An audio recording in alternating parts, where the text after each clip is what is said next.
જમીન માલિક તમે ને? હા.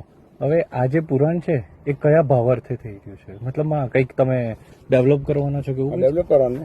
ઓકે, તો આ જે દુર્ગંધ મારેલો જે કચરો છે એના દ્વારા અગર કોઈ ગામમાં બીમારી ફેલાય કે કોઈ કંઈ થશે તેનો જવાબદાર વ્યક્તિ કોણ રહેશે? પણ ગામના તો કોઈ લાગે તમારું નજીકમાં એવું નથી, ઘર નજીકમાં છે પણ આ જે છે આ રોડ ઉપર હમણાં ઠાલવે છે, અંદર જશે, આ જે દુર્ગંધ ને બધું ફેલાઈ રહ્યું છે આ રોડ ઉપરથી આવે છે. પાવડર લાગતા ચાલુ ને એવું થોડું છે.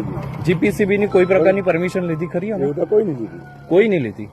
આમાં પરમિશન લેવા એમ નહીં. આ કચરોથી તમે જે પુરાણ કરી રહ્યા છો તેમાં કોઈ પરમિશન જ લેવાની નહીં આવે. મારા પોતાનામાં એટલે મારે પરમિશન એટલે આમ એમ નહીં, કાલ ઉઠીને અહીંયા ગાંજો બી રોપો તો કોઈ પરમિશન નહીં. તમે એ જ વસ્તુ, આ બી એક દુર્ગંધ મારતો કચરો છે ને. તમે માટી માટી બી નાખવાનો અને વલસાડમાં આવડા મોટા નગરપાલિકાનું છે. એ નગરપાલિકાનો કચરો માટે એ લોકોએ પરમિશન લીધેલી છે જીપીસીબી ની. આ તમે કોઈ પણ પ્રકારની પરમિશન લીધા વગર આ વસ્તુ કરો. એટલે મેં કોઈ પણ મને ગામમાંથી કમ્પ્લેન આવી છે ને સાહેબ, એટલે જ અમે આવ્યા છીએ. તમને ક્યાં નાખ્યા થશે? પરમિશન જે કોન્ટ્રાક્ટર લાગતા છે મેં લખાણ આપે. કોણ છે કોન્ટ્રાક્ટર? સુરતમાં છે ભાઈ. શું નામ? યંગભાઈ કેવું કઈ નામ છે તેનું. હવે આ તમે આ નાખી રહ્યા છો ગામમાં, કોઈને વાંધો કોઈને નથી? કોઈને વાંધો મને કહેવા આપે ને. એવું છે. આજે ઉઠાવ્યું હશે બધા. સરપંચ શ્રી આપ તરફથી કોઈ પરમિશન આપવામાં આવી છે? મેં પરમિશન નહીં આપું, મને અપાય જ નહીં અમારાથી.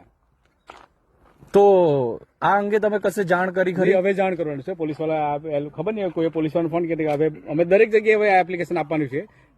જીપીસીપી માં બી મારે આપવા જ પડવાની હોય. કદાચ કઈ ઇનકેસ રોગચાળો ફાલી નીકળ્યો તો એટલે આના ઉપર જે હમણાં મચ્છર ઉપદ્રવ, આ જો જે પ્રકાર છે મચ્છર ઉપદ્રવ તો થવાના જ છે.